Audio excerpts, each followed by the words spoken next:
Det har jeg smagt. Okay, man ser hovedet, jeg fik på. Overlægen kommer. Yes.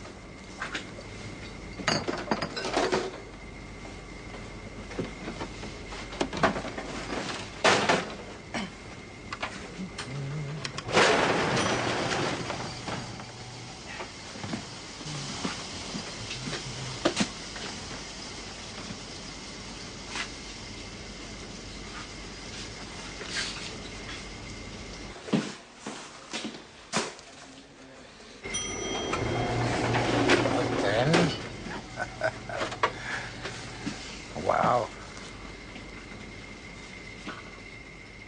Vad är det här?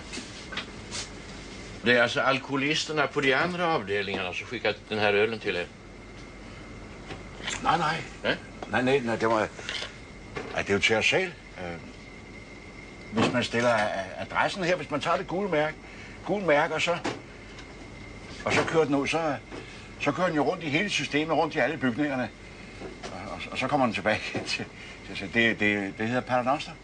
Det er en slags vejelevator.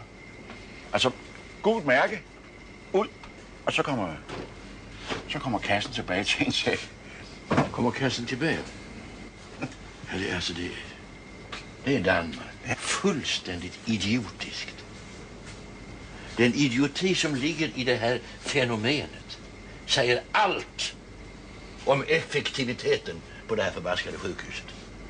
Dricka stark öl. Undskyld, det er ikke stærk øl. Det er lyst. Lyst? Ja, lyst. Lyst? Lyst? Ja, vad står det? Ja, det er en folkeøl. Det er det gule. Det gule der. Ligesom i det svenske flag. Det er en folkeøl.